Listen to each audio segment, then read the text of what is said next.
The needle pierced his skin, but Elijah Monroe didn't flinch. He couldn't. Not anymore. Not when his entire fortune, his legacy, everything he'd built over 40 years hung on this single act of deception.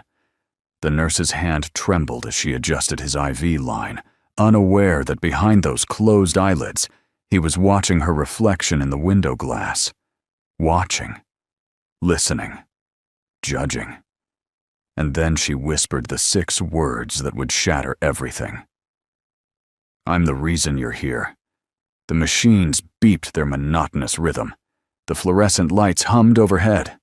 But inside Elijah's paralyzed body, his heart exploded into chaos. 3 weeks he'd been pretending. 3 weeks of absolute stillness while lawyers circled his hospital bed like sharks, and family members argued over his will in hushed, greedy tones. 3 weeks of learning that the people he'd trusted most in the world were strangers wearing familiar faces. But this nurse, this woman he'd never met before the accident, had just confessed to something that made his blood run cold. Before we dive deeper, let us know in the comments where you're watching from. We'd love to hear from you. And if you're new here, click on the subscribe button so you never miss any of our upcoming videos. It started 22 days earlier, on a Tuesday that began like any other exercise in power. Elijah Monroe sat in his corner office on the 47th floor, Manhattan spread beneath him like a kingdom he'd conquered one ruthless deal at a time. His assistant brought coffee at exactly 7:15. His first meeting started at 7:30. By noon, he'd approved 3 acquisitions, rejected 2 merger proposals, and fired a vice president who'd shown weakness during quarterly projections. "Mr. Monroe, your daughter called again," his assistant said, hovering near the door, with the nervous energy of someone who knew they were interrupting. "Tell her I'm busy. She says it's important. About your grandson's birthday." Elijah didn't look up from his screen. "I don't have time for birthday parties, Sandra. I have a company to run." Sandra hesitated, her fingers twisting together. "She sounded upset, sir." "She's always upset about something." He waved his hand dismissively. "Reschedule my 4 o'clock. I need to prepare for the Henderson deal." The assistant left quietly, and Elijah returned to his empire. He'd learned long ago that emotional attachments were liabilities. Love made you weak. Trust made you vulnerable. The only thing you could count on in this world was money and the power it bought. Everything else was negotiable. His phone buzzed, a text from his lawyer. "Your brother's contesting the trust again. We need to talk." Elijah smiled grimly. Of course Martin was making another play. His younger brother had spent 30 years trying to prove he deserved a piece of what Elijah had built, never understanding that the world didn't reward effort. It rewarded results. It rewarded the people willing to do whatever it took to win. He typed back, "Handle it. I pay you to make problems disappear." The accident happened at 6:47 p.m., exactly 13 minutes after Elijah left his office. His driver was navigating through evening traffic when a delivery truck ran a red light at the intersection of Park and 53rd. The impact sent Elijah's town car spinning across 3 lanes. Metal screamed, glass shattered. And in that frozen moment before darkness claimed him, Elijah Monroe felt something he hadn't experienced in decades: absolute helplessness. He woke to voices arguing in clinical whispers. Brain activity is minimal. He's responsive to pain stimuli, but there's no conscious awareness. How long until we know for certain? Could be days, could be weeks. With traumatic brain injuries like this, there's no standard timeline. Elijah tried to move, tried to speak, tried to open his eyes. Nothing. His body was a prison. Panic flooded through him, hot and suffocating, but his face remained slack, expressionless. The machines continued their steady beeping, betraying nothing of the terror screaming inside his skull. Then he heard another voice, his brother Martin. "So what you're saying is he might never wake up?" We can't rule out that possibility. And if he doesn't? What happens to his assets? His company? The doctor's tone cooled noticeably. That would be a legal matter, Mr. Monroe, not a medical one. Of course. I'm just trying to understand the situation. For planning purposes. Elijah felt rage cut through his fear. Martin wasn't worried about his recovery. He was calculating inheritance timelines. Over the next hour, Elijah discovered something remarkable. He could hear everything. The doctors discussing his prognosis, the nurses checking his vitals, and most revealing of all, the family members who came to visit. His daughter Victoria arrived first, her heels clicking against the tile floor with that distinctive sharp rhythm he'd recognize anywhere. "Oh, Daddy," her voice cracked convincingly. "Please wake up. Please." She took his hand. Her fingers were cold. "Mrs. Chen, I need to understand his financial situation. Who has power of attorney if he's incapacitated?" There it was. Not even 10 minutes at his bedside before the real questions emerged. The hospital administrator's response was carefully neutral. "Those matters would be handled by his legal team, ma'am." But surely there's someone who needs to make decisions about his care, his business interests. "I'm not at liberty to discuss that. I'd recommend speaking with his attorneys." Victoria stayed another 5 minutes, patting his hand occasionally while scrolling through her phone. Then she left, and Elijah understood with perfect clarity that he was alone, in a way he'd never been before. The people he'd spent his life providing for saw him as an obstacle now, a problem to be managed, rather than a person to be saved. His lawyer came next, bringing documents that needed signatures Elijah couldn't provide. Then his business partner, already discussing contingency plans and leadership transitions.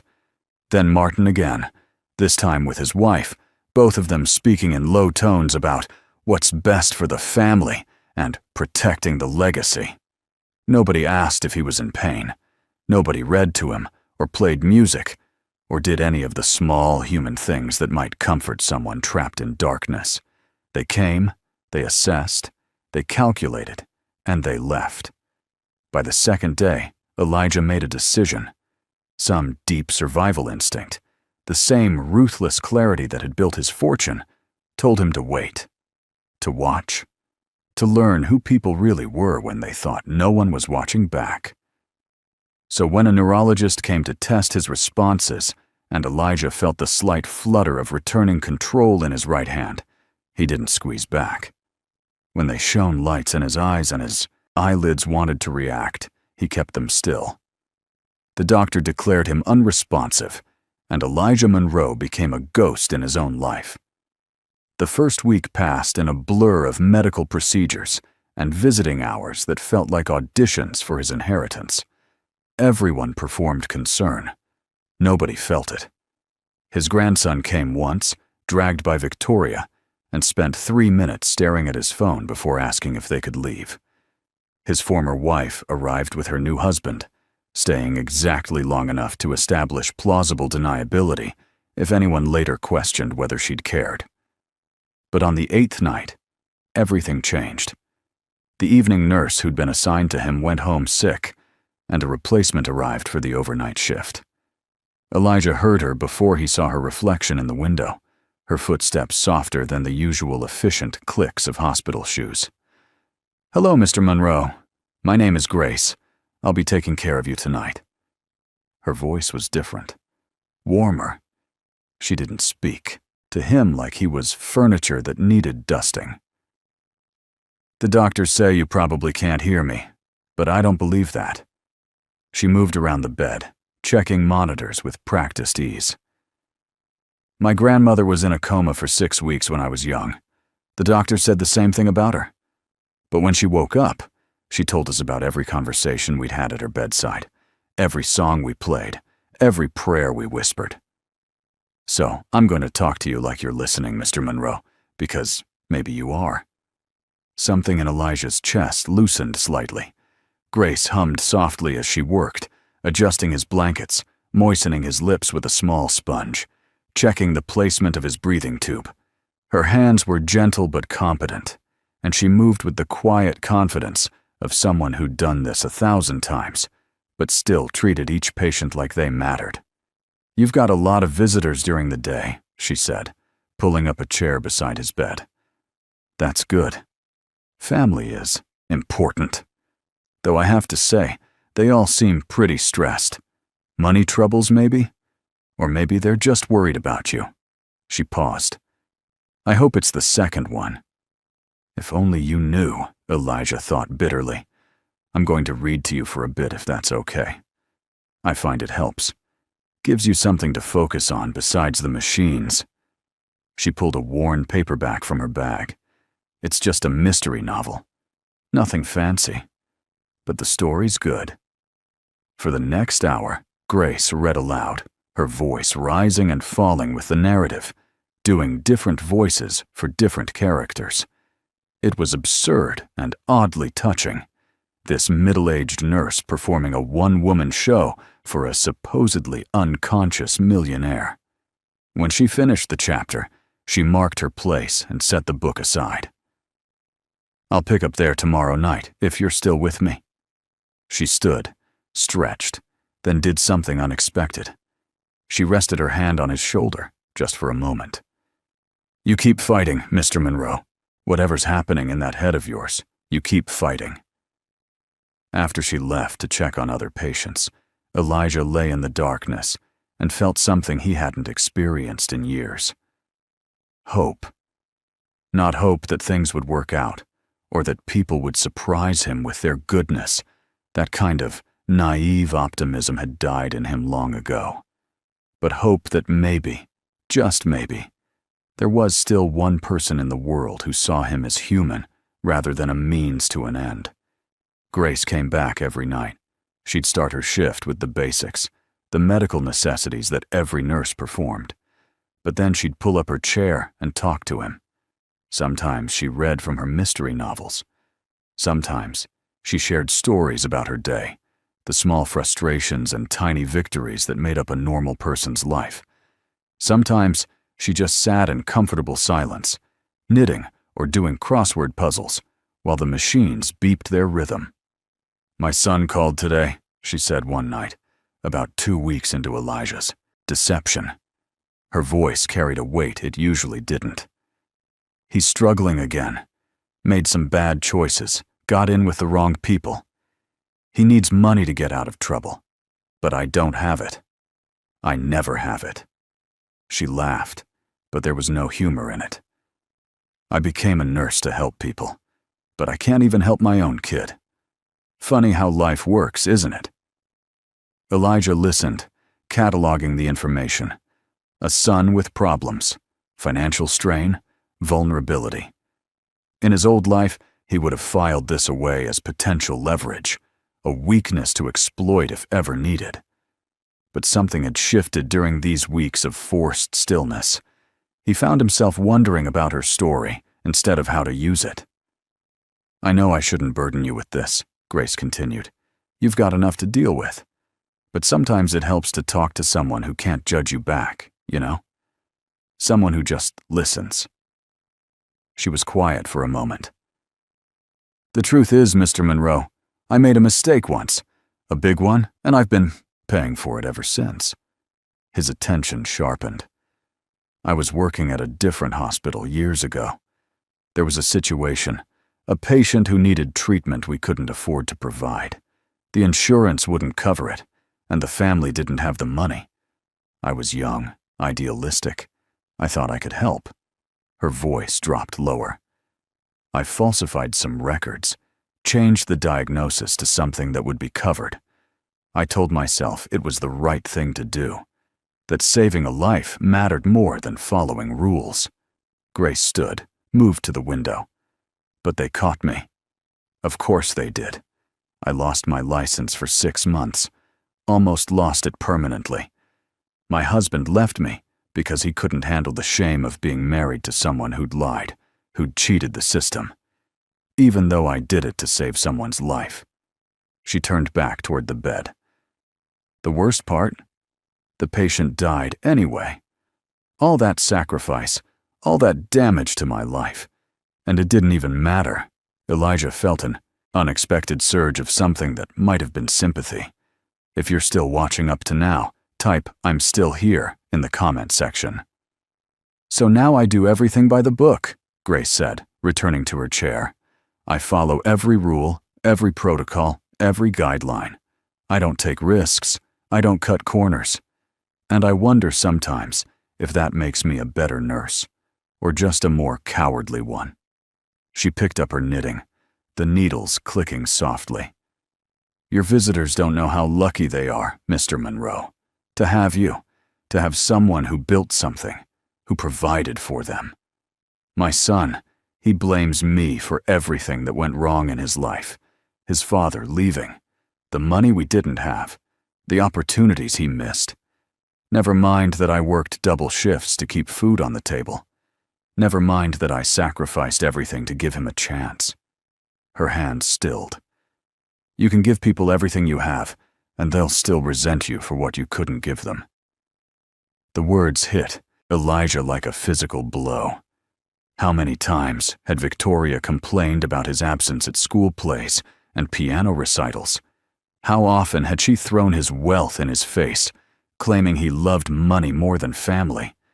He'd built an empire to give her security, opportunity, a future without struggle, and she hated him for it.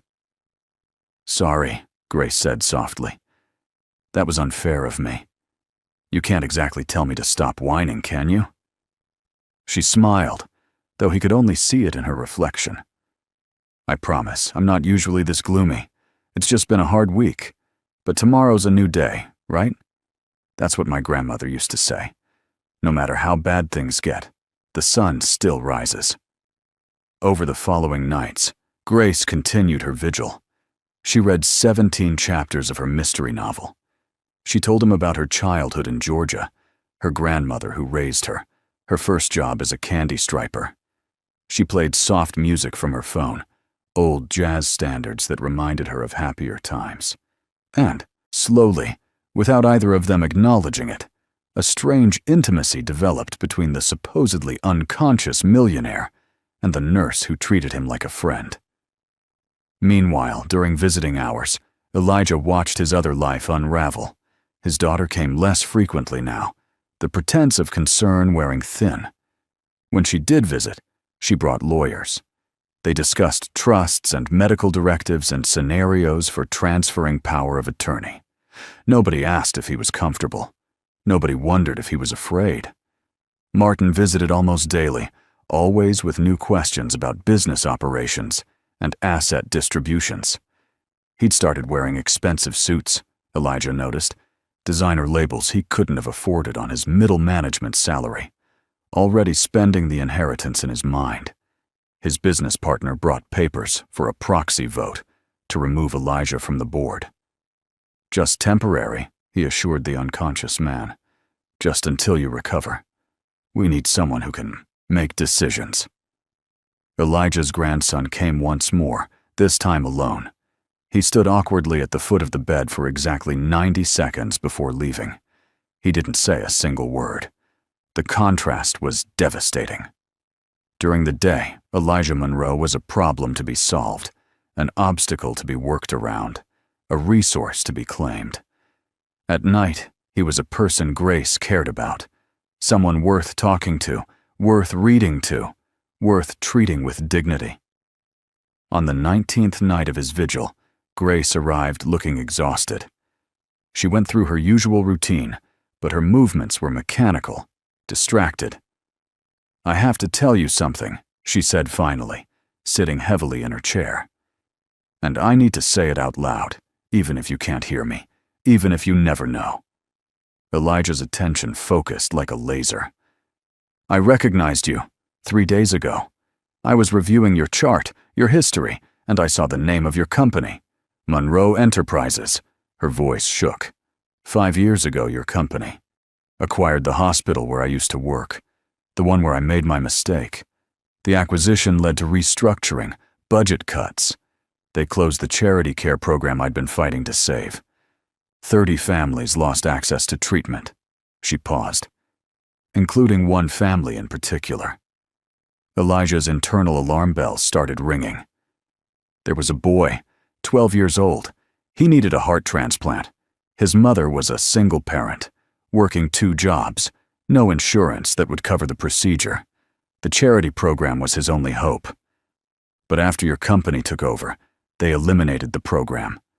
Cut costs, maximized profits. Grace's voice hardened. The boy died 6 weeks later. His mother sent me a letter thanking me for trying to help. She didn't blame me, but I blamed you. The machines beeped steadily, oblivious to the confession hanging in the air. When you came into this ICU, when I saw your name on the chart, I requested to be assigned to you. I told myself it was professional, curiosity. But the truth is, I wanted to see the man who valued money over life. I wanted to understand how someone could make decisions that killed children and still sleep at night. She laughed bitterly. But here's the thing, Mr. Monroe. I've been taking care of you for 3 weeks now, and you're just a person. You're not a monster. You're not some evil villain. You're just a man in a hospital bed who nobody really loves. Tears were streaming down her face now. Elijah could see them in the window's reflection. And I feel terrible about it. Terrible that I judged you. Terrible that I wanted to hate you. Terrible because whether you wake up or not, whether you live or die, the people who are supposed to care about you are only counting your money. She wiped her eyes roughly. That boy who died, his name was Marcus. And you should know that.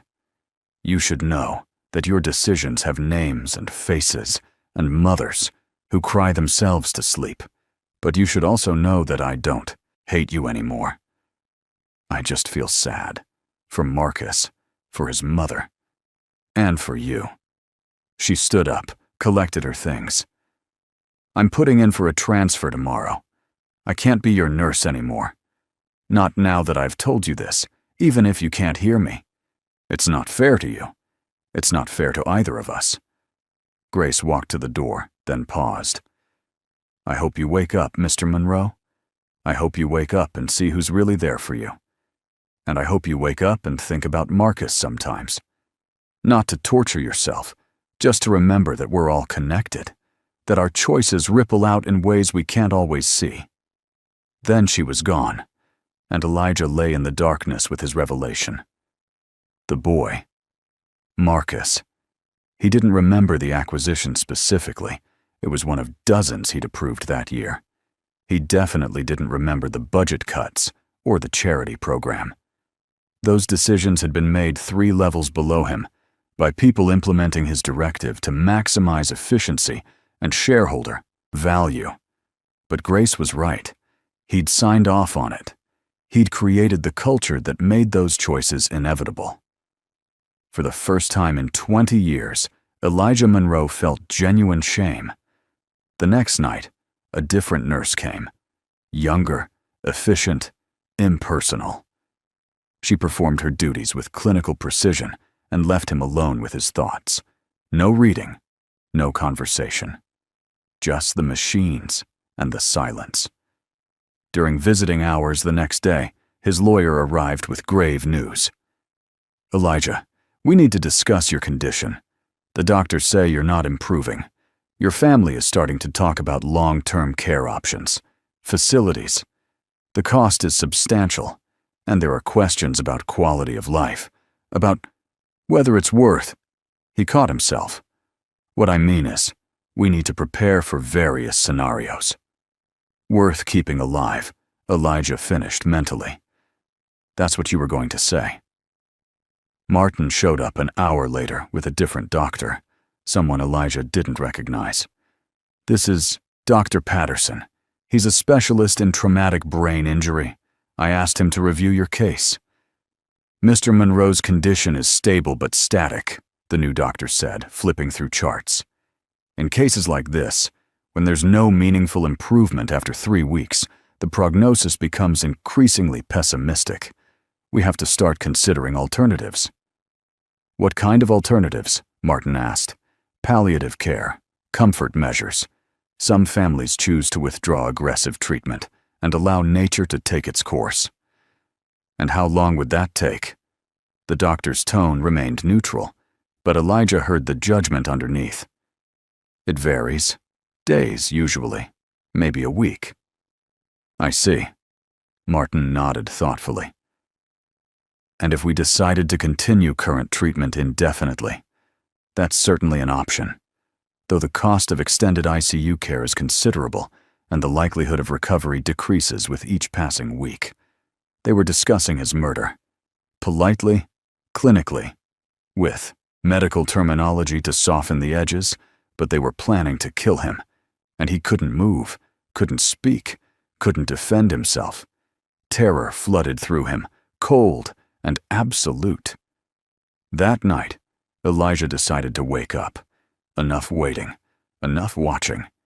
He needed to end this before Martin convinced Victoria to sign whatever papers were needed to end his life. But when he tried to move, really tried, pushing against the paralysis with everything he had, his body betrayed him. Weeks of stillness had taken their toll. The connection between intention and action had atrophied. His hand twitched slightly, nothing more. The overnight nurse noticed. "Did you see that?" His hand moved. Another nurse came over. Could be involuntary. Happens sometimes. Should we call the doctor?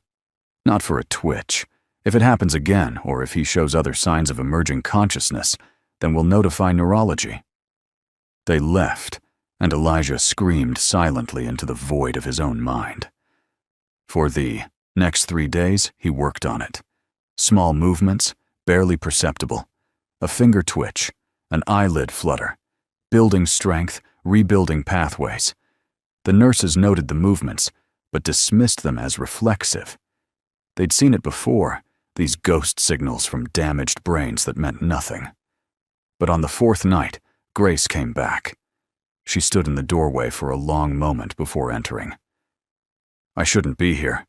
I transferred to the cardiac unit. But I heard you've been showing signs of activity, and I needed to see for myself." She approached the bed cautiously, professionally. "They say it's probably just reflexes, that it doesn't mean anything. But I wanted to check on you anyway, to say goodbye properly." Grace sat in the familiar chair. "I've been thinking about what I told you, about Marcus, about hating you. And I realized I was doing the same thing your family is doing. Seeing you as a symbol instead of a person. Blaming you for a system we're all part of," she sighed. "That doesn't make what happened to Marcus okay. It doesn't erase the harm. But it's not all on you. We're all responsible. Me for breaking the rules in the first place. The insurance company for denying coverage. The politicians who created this healthcare system. We all played a part." Elijah focused everything he had on his right hand. "Move. Please move." "I talked to my son yesterday. Really talked to him for the first time in months. I told him I couldn't give him money to fix his problems anymore, that he had to figure it out himself. You know what he said?" She smiled sadly. "He called me selfish. Said I was a hypocrite. Said I helped strangers more than my own family." Her voice cracked. "Maybe he's right. Maybe I've been so busy trying to save everyone else that I failed the person who mattered most. Move, damn you. Move. But I can't keep sacrificing myself for someone who won't take responsibility for his own life. I can't keep carrying his weight. It's killing me, literally. My blood pressure is through the roof. I'm having panic attacks. I'm drowning."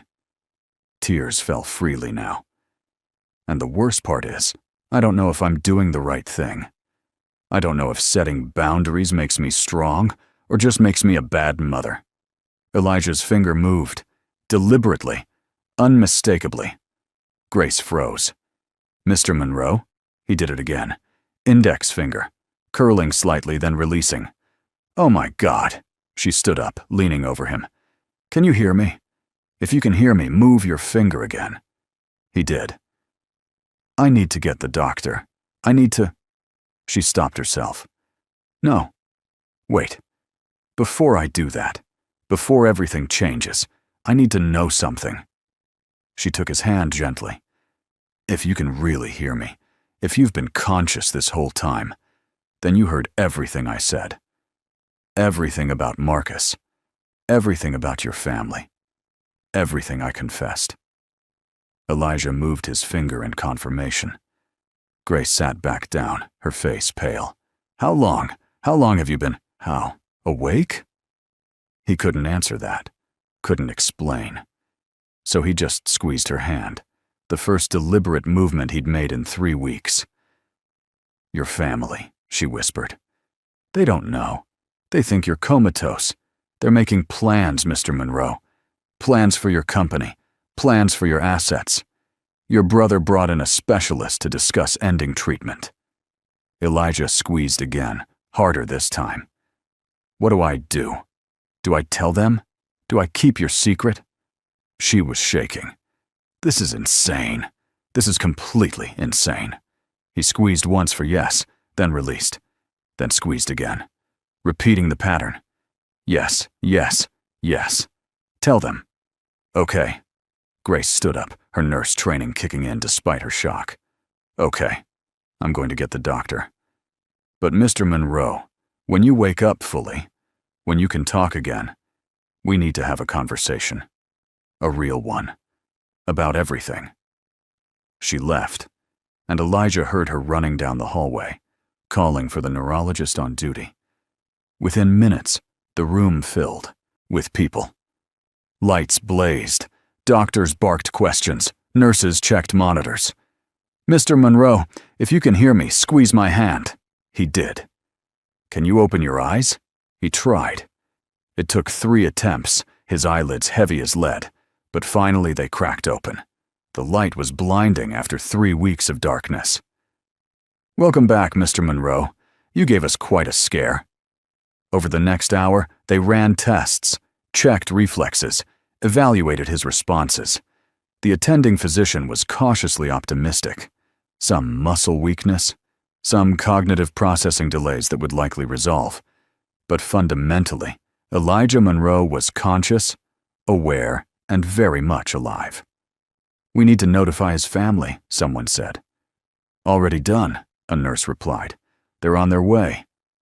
Elijah's first clear words, rasping and weak but perfectly understandable, were, "Find Grace, the nurse. I want Grace here." She arrived just as Victoria and Martin rushed in, their faces masks of shock and confusion. "Daddy, oh my God, you're awake." Victoria grabbed his hand, squeezing hard enough to hurt. "We've been so worried, so scared." Martin stood at the foot of the bed, his expression harder to read. "This is remarkable. The doctor said the chances of recovery were minimal." Elijah looked past them to Grace, who stood near the door, uncertain of her place in this reunion. "Everyone out," Elijah said, his voice gaining strength. "Except Grace." Victoria blinked. "What?" "Daddy, we just got here. We need to talk about out now. I'll see you tomorrow." His lawyer stepped forward. "Elijah, there are urgent matters that need your attention, decisions that have been delayed. Nothing is more urgent than rest and recovery." The head doctor intervened smoothly. "Mr. Monroe needs to conserve his strength. You can discuss business matters when he's stronger. Everyone out, please." They filed out reluctantly, Victoria throwing confused glances at Grace. Martin's eyes narrowed with suspicion. When the room finally cleared. Only Elijah, Grace, and one monitoring nurse remained. "You can go too," Elijah told the nurse. "I'll press the call button if I need anything." The nurse hesitated, but Grace nodded. "I'll stay with him. I'll make sure he's okay." When they were alone, Elijah gestured weakly toward the chair. "Sit. Please." Grace sat, her hands folded tightly in her lap. "How much did you hear?" "All of it?" "All of it." His voice was rough but clear. "Every word, every visitor, every conversation. She closed her eyes. I'm so sorry. About what I said. About Marcus. About— Don't. He raised a hand, the gesture costing him considerable effort. Don't apologize for telling the truth. You were right. About all of it. Mr. Monroe. Elijah. Call me Elijah. She met his eyes. Elijah, you need to know that I never intended to hurt you. When I asked to be your nurse, I thought I wanted revenge, or understanding or something.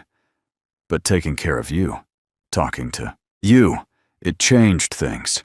It changed me. I know. I was there, remember? He smiled slightly, the expression feeling foreign after weeks of stillness. You want to know something? In 40 years of building my empire, of accumulating wealth and power, you're the only person who ever treated me like a human being instead of a resource to be exploited. Grace shook her head. That can't be true. It is. My wife left because I work too much. My daughter visits only when she needs money. My brother has been planning to pull my plug and take everything I built. My business partners started dividing up my company before my body was even cold. He paused, the weight of it settling over him. But you read to me. You talked to me. You cared about me, even though I was nothing to you, even though you had reason to hate me. Tears spilled down Grace's cheeks. I never hated you. I wanted to, but I couldn't. Marcus, Elijah said quietly. Tell me about him. Why? Because you were right. He deserves to be more than a budget line item in an acquisition report. He deserves to be remembered. So Grace told him about Marcus Washington, age 12, who loved basketball and wanted to be a veterinarian. About his mother, who cleaned office buildings at night and sold homemade tamales on weekends to make ends meet.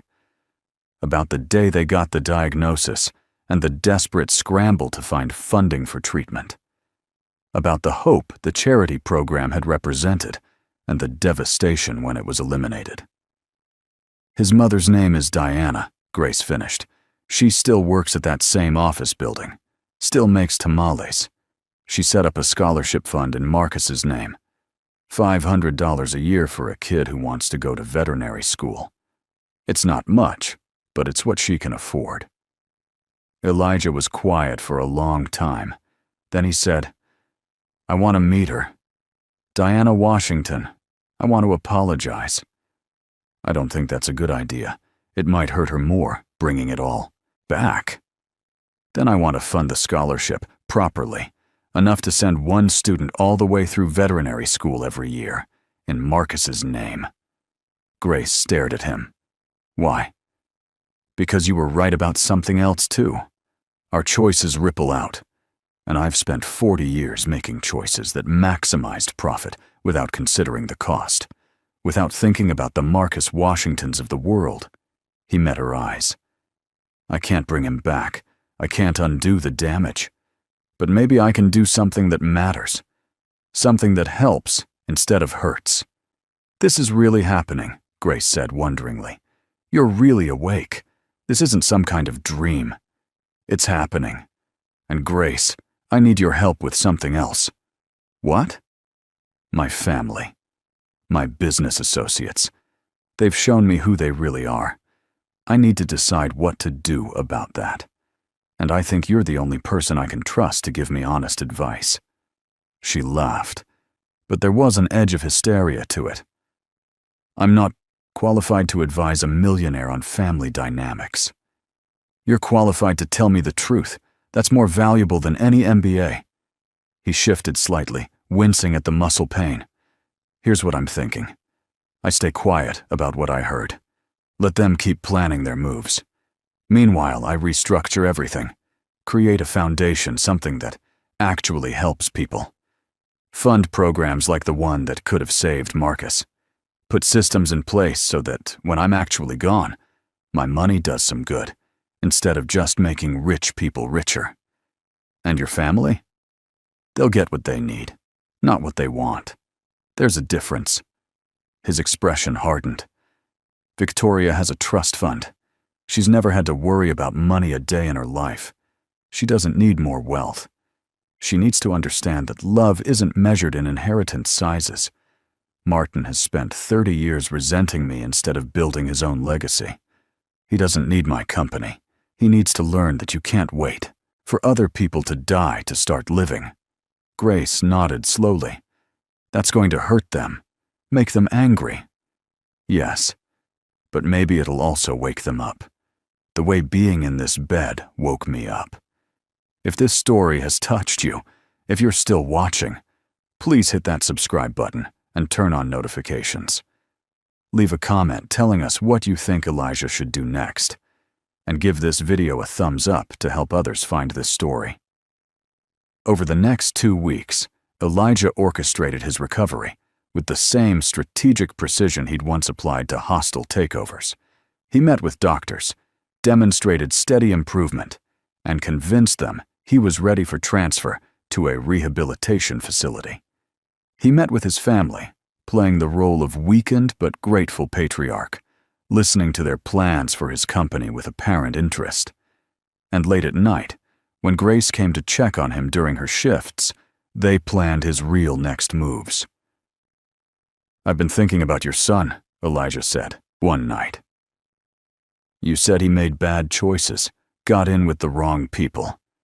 "That's not your concern," Grace replied, checking his blood pressure. "What if I could help? Not with money, with opportunity. I own several companies. We're always looking for people willing to work hard, willing to learn. He wouldn't take charity from me. He certainly wouldn't take it from you.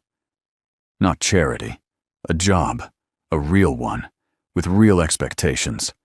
If he fails, he's out. If he succeeds, he earns his place." Elijah met her eyes. "Everyone deserves a chance to prove they're more than their worst mistakes. You taught me that." Grace was quiet for a moment. "I'll talk to him, but I'm not making any promises." "Fair enough." 3 weeks after waking, Elijah called a meeting with his lawyers, his accountants, and his family. They gathered in a conference room the hospital provided for business meetings, everyone's faces carefully arranged in expressions of concern and support. "I want to thank you all for being here during my recovery," Elijah began. He was still in a wheelchair, still weak, but his mind was sharp as ever. "It's given me time to think about my life, my priorities, what really matters." Victoria leaned forward. "Daddy, you don't need to make any big decisions right now. You should focus on getting better." "I am getting better, and part of that is getting my affairs in order." He nodded to his lawyer. "James, please distribute the documents." The lawyer, who'd been briefed privately, handed out folders. As everyone opened them and began reading, expressions shifted from confusion to shock. "This says you're dissolving the primary trust," Martin said, his voice tight. "This says you're establishing a charitable foundation and transferring the majority of your assets into it." "That's correct." "You can't do this. You're not thinking clearly. The accident, the coma, it's affected your judgment." "My judgment is perfectly clear. I've spent weeks thinking about nothing else." Elijah looked around the table. "I built this company from nothing. I worked 80-hour weeks. I sacrificed relationships. I missed birthdays and holidays. And I told myself it was all for you, to give you security, to give you opportunities." "It was," Victoria said. "Daddy, we know how hard you worked." "Do you?" He cut her off. "Do you really?" "Because while I was lying in that hospital bed, unable to move or speak, I learned some interesting things. I learned that my daughter visited twice in 3 weeks. I learned that my brother was consulting specialists about ending my treatment. I learned that my business partners were already restructuring the company without me." Silence fell like a blade. "I don't blame you," Elijah continued, his voice softer now. "I really don't. I taught you that money was what mattered, that success was measured in quarterly profits, that relationships were transactions. You learned exactly what I taught you. Martin found his voice first. So, this is punishment. You're cutting us off because we weren't perfect grieving relatives. No, I'm giving you something more valuable than money. I'm giving you a chance to build your own life instead of waiting for mine to end. He gestured to the documents. You'll each receive enough to live comfortably, to pursue your passions, to start over if you choose. But you won't receive enough to never work again. You won't receive enough to coast on my success. This is insane, Victoria said, her voice rising. We're your family. We deserve. What do you deserve, Victoria? Really think about that question. You deserve love, yes. You deserve support. You deserve a father who is present and engaged. But you don't deserve to inherit wealth you didn't earn just because you share my DNA. He turned to his business partners. The company will continue operating, but under new leadership. I'm stepping back, appointing a CEO who actually cares about the employees, about the community, about building something sustainable instead of just maximizing shareholder value. One of the partners stood up. You built this company to make money, Elijah. That's what companies do. I built this company because I was afraid of being poor again, afraid of being powerless. But I'm not afraid anymore. He looked at each of them.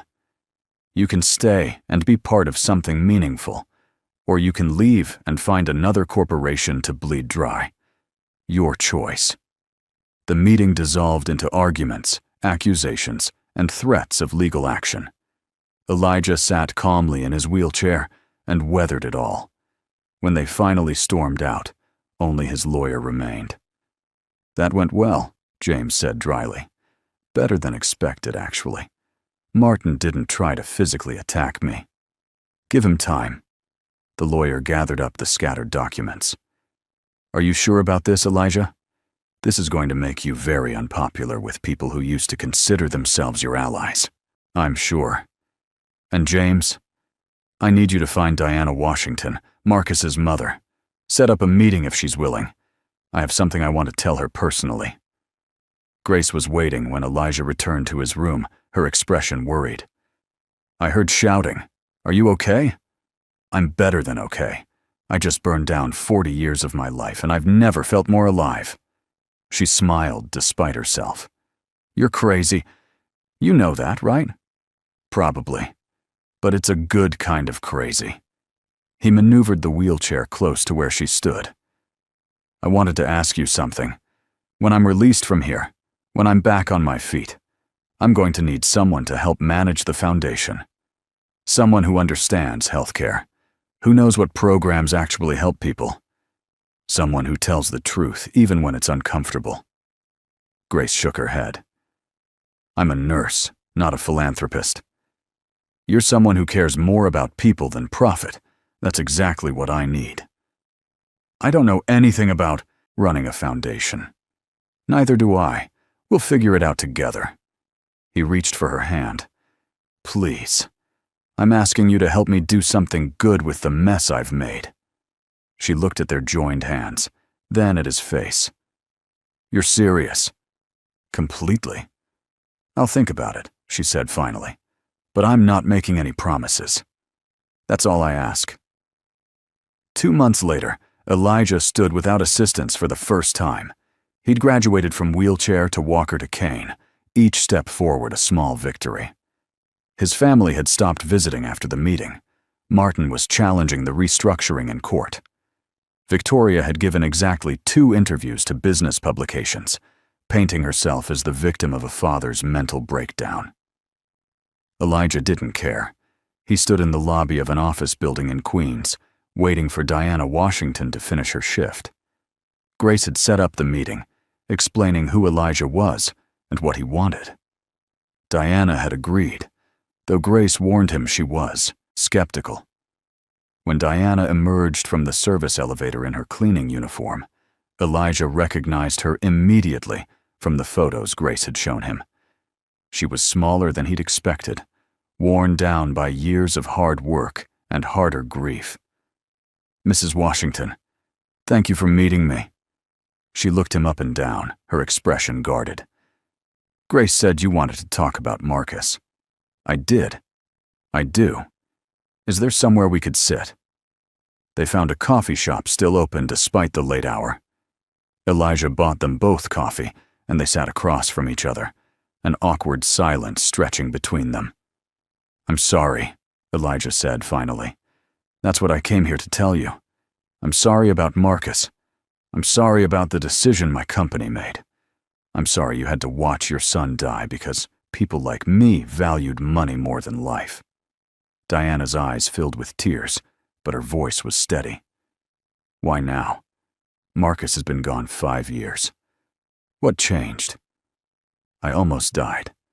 And while I was lying in a hospital bed, unable to move, I heard someone tell me about your son. About what my choices cost him. Cost you. And I realized I'd spent my whole life building something that didn't matter. Creating wealth that helped no one but myself." "So this is about your conscience," Diana said, an edge of bitterness creeping in. "You want absolution." "No, I don't deserve absolution. I just want to try to do better. To maybe help some other family avoid what you went through." He pulled out an envelope. "This is information about a foundation I'm starting.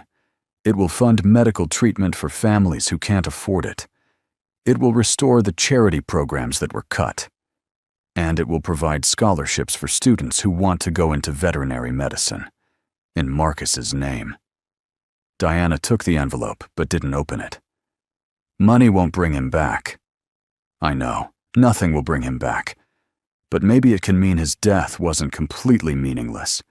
Maybe it can save some other mother from losing her child." She finally opened the envelope, reading through the documents. When she looked up, tears were streaming down her face. "Why are you doing this?" "Because a nurse I barely knew treated me with more kindness than my own family. Because pretending to be unconscious taught me more about humanity than 40 years of ruthless success. Because your son deserved better than he got, and I want to make sure other kids get the chance he didn't have." Diana wiped her eyes. "Marcus wanted to save animals. He used to bring home every stray cat in the neighborhood. He'd cry when he saw roadkill. He had the biggest heart of anyone I've ever known." "Tell me more about him," Elijah said. "Please. I want to understand who he was." They sat in that coffee shop for 3 hours.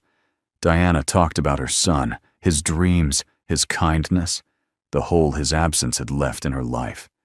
And Elijah listened, really listened, the way Grace had taught him. When they finally parted, Diana hugged him. "Thank you," she whispered.